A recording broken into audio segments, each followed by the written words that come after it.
in the formula of Gibbs free energy to see if a reaction is spontaneous or not. तो ये entropy का यहां तक समझ में आया.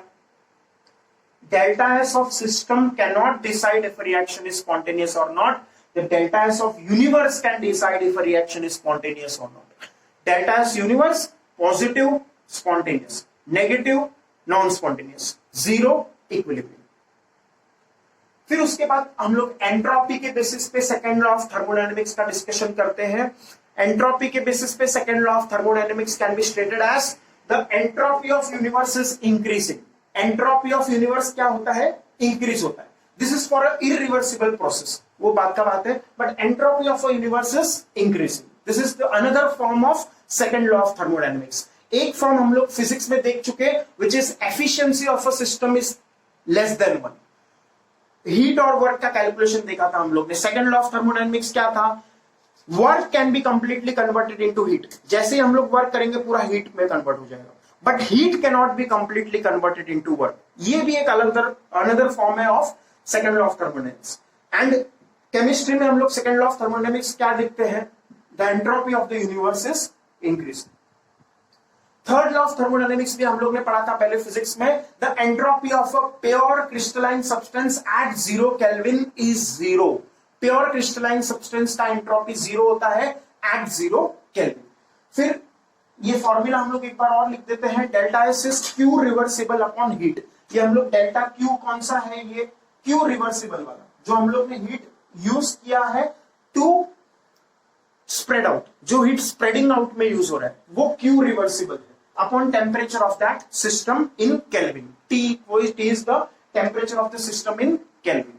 अगर किसी रिएक्शन का या किसी प्रोसेस का डेल्टा एस नेगेटिव है, मतलब एंट्रोपी उसका डिक्रीज हो रहा है. ये तो हम लोग ने यहां पे भी देखा. If delta S is less than 0 then the entropy is decreasing, decrease होता है. अगर किसी का डेल्टा एस नेगेटिव है तो उस सिस्टम का एंट्रोपी डिक्रीज हो रहा है. ये तो हमारा फॉर्मूला बन गया चेंज इन एंट्रोपी का. If it is at constant temperature, जैसे अगर मान लो आइस से वाटर बन रहा है तो what is the temperature? 0 degree Celsius, 273 kelvin. तो ये टेम्परेचर कैसा रहेगा? Constant 273 kelvin. अगर मान लो वाटर से वेपर बन रहा है या वाटर से स्टीम बन रहा है, ये टेम्परेचर कितना होगा? 100 degree Celsius which is 373 kelvin. Temperature constant रहेगा. अगर टेम्परेचर चेंज हो रहा है, if this temperature is changing, then the change in entropy is given by this formula. Integration से आएगा. तो change in entropy will be integration of dq upon t. तो ऐसा हमारा चेंज इन एंट्रोपी का फॉर्मूला आएगा. If the temperature is variable, if the temperature is variable, if the temperature is not constant, then we define change in entropy as integration of dq upon t. So that is about the introduction of entropy. What is entropy? Entropy is a thermodynamic parameter which is used to measure the degree of randomness or disorder of a system. तो plane layman language में हम लोग ने entropy को ऐसे बोल सकते हैं. फिर टेक्निकल लैंग्वेज में हम लोग आगे जाके पढ़ेंगे कभी. अगर तुम इंजीनियरिंग ले रहे हो तो वहां पे तुम पढ़ोगे एंट्रोपी का दूसरा formula ln of w micro states के फॉर्म में होता है. तो k ln ऑफ w ऐसा भी एक फॉर्मूला देखोगे. S entropy is k ln w. ln means natural log, w is the number of micro states. This has to do with the probability. Gas कितने probability होगा उसका. तो when it goes from liquid state to gaseous phase, what is the probability of the number of micro states which are available? So that is in engineering, आगे जाके ये सब आएगा. But for now this we do not have in our syllabus. Okay? तो change in entropy is defined as heat used for spreading out, which is denoted by symbol Q rev upon temperature of the system. For reactions in which the standard entropy values are given, we will do the change in entropy delta S naught. अगर standard values है तो हम लोग यहाँ पे delta S naught symbol लगा देंगे. तो summation of S naught of products minus summation of S naught of reactants. तो ये हमारा फॉर्मूला होगा for use in problems. Okay? फिर उसके बाद change in enthalpy melting में delta H fusion upon temperature of melting. Delta H vaporization is delta H vaporization upon temperature of boiling. Delta H sublimation is delta H sublimation upon temperature of sublimation. Solid state का entropy कम होता है, gaseous state का सबसे ज्यादा होता है क्योंकि gas में ज्यादा डिसऑर्डर होता है. total entropy change, मतलब entropy change of universe, delta S universe is delta S system plus delta S surroundings. If the total change in entropy of the universe is positive, spontaneous, negative, non-spontaneous, zero, equilibrium. Second law of thermodynamics, entropy of the universe is increasing. Third law of thermodynamics, entropy of pure crystalline substance at 0 Kelvin is 0. And then if the temperature is variable, then the change in entropy is defined as integration of dq upon t. After this, we will use this formula. हम लोग अब ये formula use करेंगे to find the change in entropy for various thermodynamic processes. अब हम लोग change in entropy निकालेंगे isothermal process के लिए, आइसोबारिक प्रोसेस के लिए, आइसोकोरिक प्रोसेस के लिए, एडियाबैटिक प्रोसेस के लिए. तो let us now study change in entropy for various thermodynamic processes. We will calculate the change in entropy for isothermal process, isobaric process, isocoric process and adiabatic process. ये जो हमारा section है that is exclusively for competitive exam, ये हम लोग को boards में नहीं पूछेंगे. So let us first find the general expression for change in entropy. Change in entropy हम लोग ने देखा था formula delta S is integration of dq upon t. If the temperature is varying then in that case the general expression for change in entropy is integration of dq upon t. अब dq by first law of thermodynamics dq को लिख सकते हैं du plus dw. First law of thermodynamics हमने physics में पढ़ा था, heat and thermodynamics में dq is du plus dw. Also in heat and thermodynamics of physics we studied du equals ncv dt. du का वैल्यू क्या होगा ncv dt and work done dw का value क्या होगा pdv. ये सब expression हम लोग ने फिजिक्स में पढ़े हैं हीट एंड थर्मोडायनेमिक्स में. du is ncv dt and dw is pdv. Okay, और डिनोमिनेटर में temperature we have kept as it is. फिर उसके बाद हम लोग इसको क्या करेंगे, we will write these two terms differently. दोनों टर्म्स को हम लोग डिफरेंटली लिख देंगे. पहले ये टर्म लिखेंगे फिर ये टर्म लिखेंगे. तो integration of NCV dt upon T first term और दूसरा टर्म हमारा होगा integration of PDV upon T. So this is the second term. अब उसके बाद इसको हम लोग थोड़ा सा मॉडिफिकेशन करेंगे. यहां पे हमारे पास n कांस्टेंट है, cv कांस्टेंट है, तो constants will come out of integration. अगले स्टेप में हम लोग करेंगे. फिर pdv को हम लोग यूज करेंगे आइडियल गैस इक्वेशन. pdv को हम लोग लिखेंगे nrdt by using ideal gas equation. pv is equal to nrt. तो pv is equal to nrt, तो pdv इज nrdt. तो ऐसा हम लोग सब्स्टिट्यूशन करेंगे. So we will write the first term here integration of ncv dt upon t as it is लिख दिया मैंने फर्स्ट टर्म. सेकेंड टर्म क्या है integration of pdv upon t, इसको भी मैंने एज इट इज लिख दिया. अब n कांस्टेंट है, n कांस्टेंट है, cv कांस्टेंट है. Constants come out of integration sign, तो कांस्टेंट्स को मैंने इंटीग्रेशन साइन से बाहर कर दिया फर्स्ट टर्म में. फिर integration of 1 upon t dt बच गया. अब सेकंड में हम लोग क्या करेंगे, प्रेशर को लिखेंगे P is equal to nRT upon V. क्या एक्सप्रेशन यूज किया हम लोग ने यहाँ पे, pressure P is equal to nRT upon V. देखो हम लोग क्या एक्सप्रेशन यूज कर रहे हैं, PV is equal to nRT. तो P को क्या लिख सकते हैं nRT अपॉन V. ये P का वैल्यू हम लोग सब्स्टिट्यूट करेंगे. We will substitute P as nRT upon V. इससे क्या फायदा होगा, that we will see now. First substitute P is nRT upon V, फिर dV upon T as it is रह जाएगा, dV upon T as it is रह गया. अब इससे फायदा क्या होगा, टेम्परेचर कैंसिल हो जाएगा, nr कांस्टेंट बाहर निकल जाएगा इंटीग्रेशन से, integration of dV upon V बचेगा.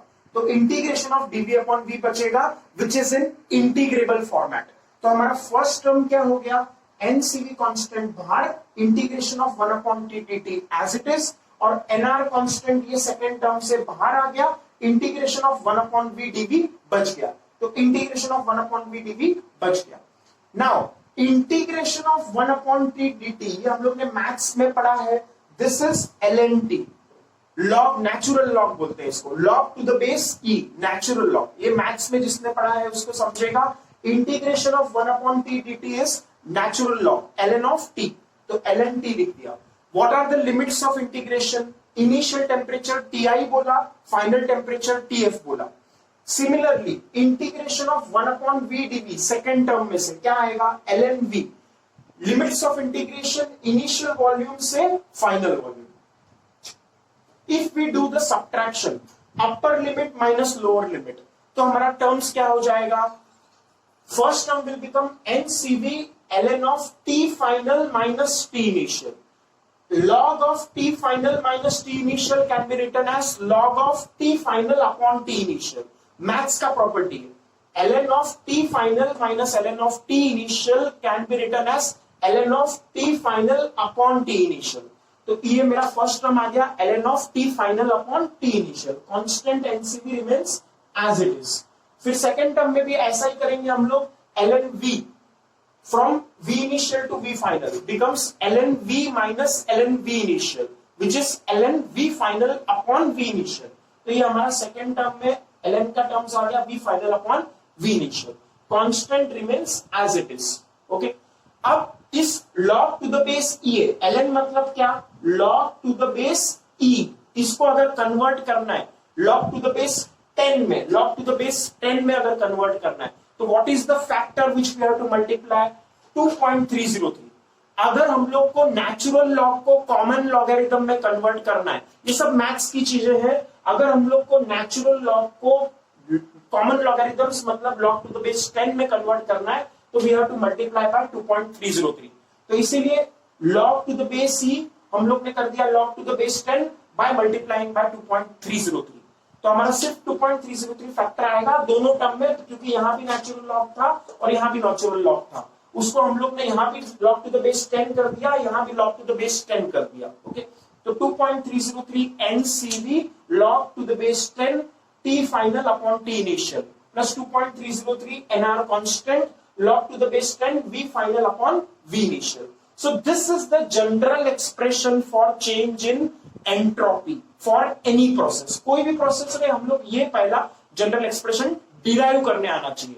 ये रटना नहीं है, ये हम लोग इजीली डिराइव कर सकते हैं। वेरी वेरी बेसिक मैथ से डिराइव होगा ये। Okay, as you can see the steps are easy itself. अब उसके बाद let us start with each process. पहले हम लोग आइसोथर्मल पढ़े थे, तो let us start with isothermal process. Isothermal में क्या होता था? टेम्परेचर कांस्टेंट था, initial temperature equals final temperature. तो Ti और Tf इक्वल होगा, तो ये दोनों इक्वल हो गए तो log 1 हो जाएगा। देखो, अगर न्यूमरेटर Tf और डिनोमिनेटर Ti इक्वल हो जाए तो ये log 1 हो जाएगा। log 1 होता है 0, तो ये पहला टर्म चला जाएगा और दूसरा टर्म रह जाएगा। तो दैट इज अवर आंसर। तो change in entropy for isothermal process is this term 2.303 NR log V final upon V initial, 2.303 NR log V final upon V initial। अब V final upon V initial को हम लोग लिख सकते हैं P initial upon P final। किस expression से? For isothermal process pressure into volume is constant. Isothermal process के लिए P1 P1 is equal to P2 P2 है, तो P initial V initial is P final V final. तो हमारा V final upon V initial हो जाएगा P initial upon P final. तो same answer रहेगा, सिर्फ V final upon V initial की जगह पे P initial upon P final आएगा। तो this is the expression for change in entropy for isothermal process. Let us move on to isochoric process. Isochoric process में volume constant है, तो V initial equals V final। तो इस general expression में, this is the general expression, ये कौन सा expression है? General expression for change in entropy। तो इस general expression में हम लोग क्या करेंगे? For isochoric process, initial volume equals final volume। तो ये दोनों न्यूमरेटर और डिनोमिनेटर इक्वल हो जाएगा, तो V फाइनल और V initial upon V initial हो जाएगा 1। अगर न्यूमरेटर और डिनोमिनेटर इक्वल है तो फिर log 1 हो जाएगा विच इज 0। तो ये टर्म कैंसिल हो जाएगा, ये टर्म चला जाएगा, तो सिर्फ ये टर्म बचेगा। तो hence we have this term as the answer. ये हमारा जो टर्म है ये हमारा आंसर है for isochoric process. Second term 0 हो जाएगा। Okay, so this is the answer. Adiabatic process के लिए बहुत ही आसान है। एडियाबैटिक प्रोसेस के लिए क्या है, ये बेसिक डेफिनेशन यूज करेंगे चेंज इन एंट्रोपी का, integration of dq upon T. For adiabatic process change in heat is 0। तो अगर न्यूमरेटर ही 0 है तो चेंज इन एंट्रोपी कितना आएगा, 0। तो for adiabatic process delta Q is 0, therefore delta S is 0। अब आइसोबारिक प्रोसेस लास्ट है, तो ये हम लोग देखते हैं कैसे डील करना है। Delta S is integration of dq upon t। ये तो हमारा जनरल फॉर्मूला है चेंज इन एंट्रोपी का। dq को आइसोबारिक प्रोसेस के लिए, देखो हम लोग ने फिजिक्स में ये फॉर्मूला पढ़ा था, delta Q at constant pressure is NCP delta T। ये फॉर्मूला याद है, delta Q heat supplied at constant pressure, NCP delta T। तो वैसे ही हम लोग dq को क्या लिखेंगे, NCP dt। ये सिंपल सब्स्टिट्यूशन है जो हमने फिजिक्स में पढ़ा था, हीट एंड थर्मोडायनेमिक्स में। dq को लिख देंगे NCP dt using this formula, ये ओके। फिर अब NCP कांस्टेंट है, constant comes out of integration sign, what we are left with is integration of 1 upon t dt। अब integration of 1 upon t dt सबको पता है क्या आता है, ln ऑफ t, और लिमिट्स ऑफ इंटीग्रेशन ti से t final. So that will become ln of t final minus ln of t initial, which is ln of t final upon t initial। तो हमारा ये term आ जाएगा, ये हमारा constant term है NCP। अब ये ln मतलब नेचुरल लॉग है, मतलब log to the base e है, log to the base e है, इसको हम लोग कन्वर्ट करना है log टू द बेस 10 में। तो किस फैक्टर से मल्टीप्लाई करना था, एज आई सेड 2.303 से मल्टीप्लाई करना था। So we will multiply by 2.303, तो हमारा फाइनल आंसर आ जाएगा आइसोकोरिक प्रोसेस के लिए change in entropy is 2.303 NCP log to the base 10 T final upon T initial। So this is how we will find the change in entropy for various thermodynamic processes। We don't have to remember the results, ये कोई भी result हमें याद नहीं करना है, we just have to look at the derivation from competitive exam point of view। Boards में ये सब हमें नहीं पूछते, बट कॉम्पिटिटिव एग्जाम के लिए दिस इज इंपॉर्टेंट कि हम लोग को ये डेरिवेशन कैसे आया ये आना चाहिए। So this is how we calculate the change in entropy for isobaric process, isothermal process, isochoric process and